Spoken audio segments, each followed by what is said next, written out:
What's happening, guys? Sam Adams here, and welcome to a brand new episode of Caffeinate today for May the 16th of 2019. My name is Samuel Adams, and welcome to today's show. Of course, as always, I do hope this one finds you well, and if you happen to be brand new to the show, this is a daily gaming news podcast where I let you guys know what is happening in the gaming industry, and today there is a plethora of Ubisoft news. That's right, a plethora of it, because we did have a pretty big earnings call yesterday, and we got news about a delay of Skull and Bones, which is essentially like if you took the sailing portion of Assassin's Creed 4 Black Flag and you made it into its own game. That's pretty much what that game is, but you don't have to worry about that because you won't be experiencing that until at least sometime after March of 2020. You've got some time. On top of that, Rainbow Six Siege is making big bucks while The Division 2 isn't doing so well on console. We'll talk more about both of those pieces of news. Ubisoft also has 4 planned releases, 3 of which are unannounced coming up before March of 2020. And these aren't your little boys. These aren't little indies. These are big AAA projects. Very exciting stuff. The Switch has officially outsold the PS4 in Japan, despite launching 3 years later. Nintendo has outlined a ton of new features for Super Mario Maker 2. Valve's Steam Link app is officially out on iOS, and I have a free game for you.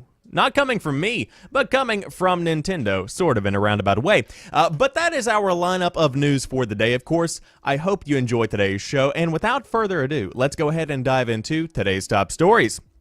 Skull and Bones anchored down, delayed again, and it will be at least another year. In what has now become an annual tradition, 2 years running, Ubisoft has delayed Skull and Bones. It needs more time and port before hitting the high seas. Despite Ubisoft's claim at E3 2018 that Skull and Bones will launch in 2019, that will not be the case. As part of the French publisher's 2018-2019 fiscal report, it was revealed that Skull and Bones will release sometime after March 2020. You would be forgiven if the title Skull and Bones doesn't immediately set off bells of recognition. Ubisoft hasn't really promoted it much since it was revealed a couple of years ago. It's a multiplayer pirate ship combat game that effectively builds on the sailing stuff from Assassin's Creed 4 Black Flag, or technically Assassin's Creed 3. We played it 2 years ago, they say, at Destructoid, and it was good at the time. But with all of these delays and changes in the multiplayer landscape, who knows how it has evolved. Skull and Bones being held back injects a little extra intrigue into Ubisoft's E3 lineup. Ubisoft says it has 4 AAA games that will release this fiscal year. We'll talk about that more in a moment, meaning before the end of March 2020. One of those is Ghost Recon Breakpoint. The other 4 are currently unannounced, and it seems as though Ubisoft will save some surprises for E3 2019. So with the Skull and Bones delay, is it shocking? No, not necessarily, but it's a delay that I think is going to benefit this game greatly because this is a game that hinges entirely on the quality of its gameplay. No one is going to deny that the name Skull and Bones isn't necessarily one that is really drawing people to the game. It sounds like a very, very generic pirate game, like something you would get from a Happy Meal in the early 2000s. But with that being said, the gameplay itself looks really good. Of course, it was shown off via an E3 pre-prepared kind of show, but at the same time, I'm liking the vibe, and so I hope it does end up being a really good rendition of pirating, because I think there is a large portion of the gaming industry that has left that largely unexplored. Of course, Assassin's Creed 4 Black Flag is heralded as the best Assassin's Creed game that isn't necessarily an Assassin's Creed game. What it did well, even if it wasn't necessarily an Assassin's Creed. And I think a lot of people want more of that, and that's essentially what you're going to be getting from Skull and Bones. So if you are looking forward to Ubisoft's pirating adventure, you'll have to wait a good bit longer, at least another year, before you do get your hands on that one. But hopefully, and I mean that, I mean hopefully, it will definitely be worth it. However, let's talk about some Ubisoft sales figures, because Rainbow Six Siege is raking in $1 billion, literally, while The Division 2 fails to meet sales expectations on consoles. Today, Ubisoft held its quarterly earnings call, and overall, things look pretty great for the company financially.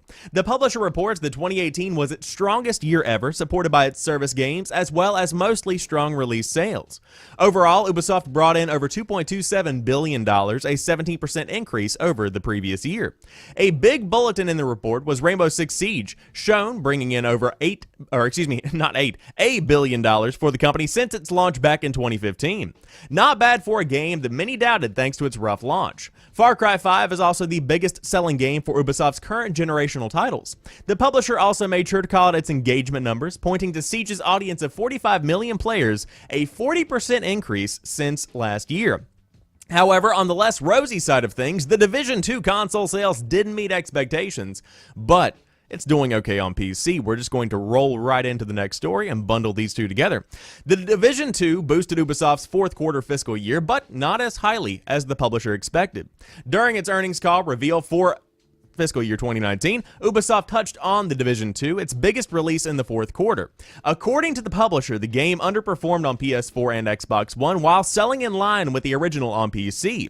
Ubisoft's chief financial officer, Frederick Duggett, said the drop was in large part due to more competitive environment than expected, although he didn't elaborate further. Despite PC sales being within expectations for PC, Ubisoft noted a more interesting growth metric. The game's sales on Uplay were up 10 times as compared to the original Division, and of course that is without a doubt as a result of Ubisoft's decision to skip Steam and go with the Epic Games Store. So whenever you have people staunchly holding out against the Epic Games Store, or even without that even being a factor, just want to buy on Uplay, more and more people are going to be driven to purchase on Ubisoft's proprietary launcher. So what do these sales figures represent? It represents an Ubisoft that knows exactly what it's doing. They're killing it. Of course, with games like Far Cry, they're doing Far Cry very well, and on top of that you see stuff like The Division where these games as a service are coming out that keep people coming back, engagement is high. Overall, Ubisoft is making some pretty impressive experiences that don't just last for a week, but that last for years. I think the most impressive piece of info that came out of this entire earnings call was the Rainbow Six Siege news that it brought in $1 billion since launching in 2015. That's nothing to shake a stick at, that's a lot of money. Of course, Rainbow Six Siege is a game that just keeps on giving. It truly is just a game that continues to grow and evolve and really meets people where they want to be met. You know, it's a game for everyone that a lot of people can just jump into and play because it does have the basic foundational mechanics of a basic FPS, but there is a very high skill cap where you can become one of the best players out there with a lot of time, effort, and practice. And of course, there's a huge competitive scene for Rainbow Six Siege. But I will say, in regards to The Division 2 failing to meet sales expectations on consoles, that's a bit shocking, and in regards to why, where there is a more competitive environment than expected, I don't know what else was coming out around that time that was really warranting any kind of competition with The Division 2. Of course, I could be wrong about this, but nothing really comes to mind that would act as any kind of barrier between gamers and picking up The Division 2 if they were already interested in it. Maybe people just didn't want to play it during this time, or maybe they're like myself and they're waiting for a bit of a price drop, maybe waiting for that year one edition where it does come with the season pass bundled in for the same price as the base. However you want to break it down, The Division 2 didn't sell as well on PS4 and Xbox One, and it is what it is. But I do want to point out here that Ubisoft has benefited greatly from this deal with the Epic Games Store, even if you don't really buy games from the Epic Games Store, because a lot of people are talking about this 88-12 split between Epic and the developers, where of course Epic takes 12%, the developers take 88% of the profit from their sales, and boom shakalaka, you're good to go on that end on the Epic Games Store. So, some people don't like Epic, some people just don't want to support the Epic Games Store, and they're refusing to buy from there. If you buy on Uplay, they get an even larger profit of that, and this is where the pitch came in to begin with. This just makes financial sense, because now you've got 10 times the sales on Uplay as compared to those previously with their original Division on Steam. That's crazy. That's a lot of more money. You're going to be seeing a lot more revenue from The Division 2 now on PC. So I wanted to point that out just to kind of highlight that little nugget. But on top of that, a lot of info to break down here. However, when it comes down to it, Ubisoft is doing very, very well for itself because, again, they brought in over $2.27 billion, a 17% increase over the previous year. That's a lot of cash. However, they're going to be making more cash because there are 4 AAA releases planned through March of 2020. Ubisoft has announced that Skull and Bones will be delayed again after March of 2020, and that 4 AAA games, including Ghost Recon Breakpoint, will be unveiled and released by the end of March 2020. Revealed via Ubisoft's 2018-2019 financial earnings report, the company's 2019-2020 financial targets of net bookings of around $2.4 billion USD will be led by Ghost Recon Breakpoint and 3 other AAA titles that are currently unknown. As for Skull and Bones, the reason it is not expected to release until after March 2020 is due to the fact that Ubisoft's pirate game has been delayed, as we just talked about. And so, again, we could speculate, we could go on, but what we know right now is that Assassin's Creed is taking a year off. So Odyssey is this year's Assassin's Creed, if you want to break it down like that. But we did have the Splinter Cell leak, as we talked about on yesterday's episode of Caffeinate, and so that could play into this entire, area of AAA games. Could we be actually seeing a Splinter Cell game, although it was written off by Ubisoft as a joke from a dev? Let's assume that we will. So, if we have 4 AAA games coming out by March of 2020, you have Ghost Recon Breakpoint, you have a Splinter Cell, if those leaks, jokes, whatever you want to say, are to be believed, and then you have 2 other ones. I have absolutely no idea what those could be. That is a very exciting sentiment, a good feeling to have going into E3, because as somebody who is completely and totally infatuated, engulfed in the gaming industry news, it's hard to surprise me whenever something comes out. I kind of, and I think a lot of people that are paying attention to the news can agree, you begin to get a feel for the industry and you kind of know what's coming. I have no idea what Ubisoft is going to throw at the table with these 2 games. Even 3, if the Splinter Cell leak is to be written off as a joke. I cannot wait for E3. It's going to be a big one for Ubisoft. Could it be Beyond Good and Evil 2? Of course, they say that it is an unannounced game, so perhaps that could be putting that one out to pasture. But it could be. If you try hard, close your eyes and believe. But we will see what happens around E3 time, because that's when we should be hearing more about what's happening with Ubisoft's big AAA games. But you could be playing some of them on the Nintendo Switch, and if you're in Japan, congratulations. The console you're holding?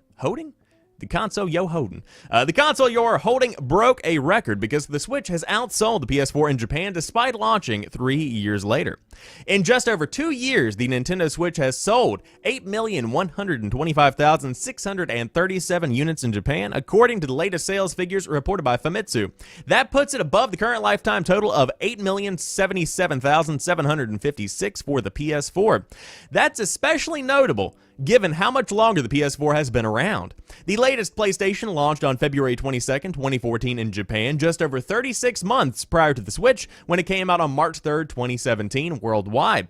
While the Switch's worldwide sales of 34.7 million still lag far behind the PS4, which has sold north of 90 million, it is impressive what Nintendo's console has accomplished in such a short time frame. It also speaks to the evolution of video games in Japan, where mobile and portable gaming have completely dominated consoles over the past few years. And that last line really does highlight what the story is here. Mobile gaming and gaming on the go are huge in Japan. That is a massive, massive part of the gaming industry in Japan. And so whenever you're taking that into consideration, that's whenever you can see why the Switch has outsold the PS4. It is a phenomenal mobile experience. It is just next to none. It is the way to get console-esque games on the go with a genuinely good quality. And of course, with rumors of new models launching sometime later on, maybe in 2019, perhaps in 2020, you could be seeing more Switch sales. But what you need to know right now is that the Nintendo Switch is selling very, very well in Japan, and again, to no surprise because of the style of culture, the style of gaming that is popular overseas, but of course selling very well elsewhere as well. Nintendo has also outlined new Super Mario Maker 2 features ahead of next month's launch. Of course, this is one of the biggest games of the summer for Nintendo's little handheld hybrid. Ahead of the Super Mario Maker 2 launch on Switch next month, Nintendo has outlined, courtesy of a brisk 15-minute Nintendo Direct, a whole host of new features that its 2D platformer creation tool will now bring. It is a big list, and so without further ado, Matt Wales is breaking down what we can expect over there on Eurogamer.net. Mario Maker 2's new building block options include everything from much requested features omitted from the Wii U original to the kind of random stuff that no one would likely have ever dreamed of asking for. Builders can, for instance, now use slopes with various gradients available, or even plop down Super Mario Bros. 3's iconic Angry Sun. There are on and off switches that can be used to swap red and blue blocks, to change moving platform tracks or to switch the direction of conveyor belts, but there are snake blocks whose direction can be determined by free drawing in an editor mode. There is a grabber claw that can swipe Mario up and be swung from to gain jump momentum. There are seesaws that tilt left and right, falling icicles, twisters, diagonal conveyor belts, large coins with 10, 30, and 50 points, dry bone shells, slow falling parachutes, new sound effects, and more. There are new enemy options as well, with creators able to place the likes of Boom Booms and Bonsai Bills with red homing variant. There's a lot of things here, with red homing variants of the latter also available. And you can expect new course themes, specifically desert, snow, forest, and sky, plus new music from Koji Kondo. Additionally, it is possible to freely set water levels and even adjust levels over time with 3 different speeds available, or create custom scrolling stages by setting a start point, scroll trajectory, and speed. It is even possible to fashion vertical courses and to set up scroll stops that hide areas from view to create secret rooms, and then there are options to create custom win conditions so that a stage might, for instance, be completed by collecting all of the coins, defeating all the enemies, or finishing as Super Mario. All of these elements, incidentally, can be used while solo building, but Mario Maker 2 has also thrown in local 2-player cooperative creation mode, meaning it is possible to craft devious platform death traps or whatever else with a friend. Now, on top of that, there is a Super Mario 3D World theme, and there are clear pipes, tons of other additional stuff like that. But I want to get down to the big bulk of the meat here, something that no one really expected. There is going to be a story mode. Here we go, which sees Mario setting out to rebuild Princess Peach's castle after some sort of Mushroom Kingdom mishap. Here are the mustachioed one, and you select tasks from the resident taskmaster, which in turn require the completion pre-created courses to earn coins and expand the castle. Nintendo has created over 100 of these stages, each showcasing new features and tools. And so on top of that, there is also an online mode, which, as you would probably expect, requires a Nintendo Switch Online subscription and is broadly similar to the previous game's internet offering. And of course, you can pretty much challenge each other, puzzle solving, auto-scrolling stages, etc. Very exciting times to be a fan of Mario games. But of course, there is much more to break down, and I would encourage you to watch the entire 15-minute direct, because me giving you the rundown is nothing as compared to you watching what's actually happening on the screen. So with all of that being said, what's going on with Mario Maker 2? It has taken what the original Mario Maker laid down and amplified it times 10. This looks like it's going to be a dream come true for those that like to create new experiences in the world of Mario. I will also say, was not expecting a story mode for this one, but I think that definitely brings a lot of value. Although it is likely going to be pretty much 100 levels that are kind of more in-depth tutorials, if you will, this gives people something to do. This gives people something to actually dive into and grind out and have a good time playing, instead of just a creative palette, if you will, of various Mario-themed amenities. So, when it comes down to it, should you be excited about Mario Maker 2? Absolutely, because it's going to be one of the biggest games on the Switch this summer, and for those that like to create their own adventures, for those that like to try out what other people have created, this is just a phenomenal experience, and one that is without a doubt going to be a big hit when it does come out next month. So, if you did want to pick up Super Mario Maker 2, I believe it's coming out June the 28th, if you did want to get it on the Nintendo Switch, and on top of that, there is a limited bundle, which also includes 12 months of Nintendo Switch Online, if you did want to get in on Nintendo's newest service. Sounds pretty cool. But let's talk about Valve, because the Steam Link app is officially available for iOS and Apple TV. Apple rejected the app almost a year ago, but now it is back again. Tell a friend. Valve's Steam Link app is now available on iOS and the Apple TV, almost a year after Apple initially rejected it for business conflicts. Steam Link allows you to beam your existing library of PC games to other devices on the same network. The app is Valve's replacement for a now discontinued streaming box that carried the same name. The news comes days after the Supreme Court ruled that Apple must face an antitrust lawsuit related to alleged monopolistic practices around the App Store. It is notable, however, that the new iOS Steam Link does not allow users to purchase games from the Steam store, unlike on Android. Banning an app that streamed games that had already been purchased on another platform seemed hard to justify, even within the scope of Apple's App Store rules, especially after those rules were updated specifically to accommodate similar remote mirroring apps last summer. Valve removed the store functionality in Steam Link betas back in June, however, so it's unclear why it took so long for Apple to approve the app. But I'm glad to see this coming either way, and I will say that in my personal opinion, if I'm buying a game on PC, I am going to be sitting at my computer on Steam purchasing the game. I would not necessarily be keen to purchase something while I am streaming it via Steam Link on my phone. Again, that's just me, that's just my opinion, but there's also a Steam app for your phone that has a similar functionality, if I do remember correctly. A lot of workarounds here. I digress. Is this cool? Absolutely. Am I ever going to use it? Very unlikely, but still, it's good for those that don't necessarily have a Steam Link actual desktop box. And of course, for those that don't know, as the article did mention, they sold these little boxes that ranged in price from $5 to $60, depending on when you wanted to buy it. But essentially, you would plug it into your TV and it would be a streaming device for your PC setup. And that was a very cool feature, especially for those that did want to get away from their desktop, that wanted to play with keyboard for a while and just lounge around on the couch whenever their PC was in their bedroom and they were in the living room. That's pretty much where the value for this came in. Of course, now the app is available on Android and iOS as well as Apple TV, so a lot more people are going to be diving into this to see if it is something they could incorporate into their daily gaming activities. But to see it finally come out is something that I think is good. A lot of people have probably forgotten about it, to be honest with you, so we'll have to see how many people actually do adopt this kind of technology. But going forward, it is a cool feature to have.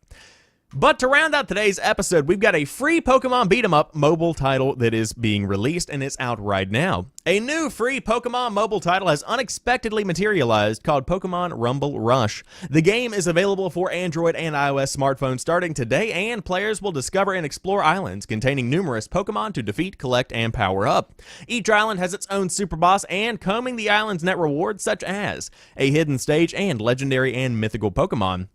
And so, if you did want to dive in and check out the free Pokemon beat-em-up title, again, it is out right now on Android and iOS, and you can search Pokemon Rumble Rush to give it a shot. I hadn't heard about this at all. No one has said anything about this game. Of course, shocking to hear something about a Pokemon game just launching, because normally there's at least a week of build-up before that actually happens. But again, mobile is becoming a very big place for Pokemon. Of course, you've got stuff like Pokemon Go, which has taken the world by storm, died down a bit, then blown back up. Now it's pretty much sitting pretty even. But, of course, a cool little experience nonetheless. So if you do want a free mobile game to play while you're pooping or on the train, then by all means, download Pokemon Rumble Rush on Android and iOS today. But with that being said, that rounds out today's episode of Caffeinate. Of course, if you are brand new to the show, this is hosted on twitch.tv/TheSamuelAdams live 5 days a week, Monday through Friday at 7 a.m. Eastern Time if you did want to check out the hottest gaming news of the day. Of course, then the show is taken down and put back up on youtube.com/SamuelAdamsMedia as well as podcast services around the world if you did want to check it out via the audio-only version of the show. But until tomorrow, you guys have a phenomenal rest of your Thursday. I will talk to you soon, and peace.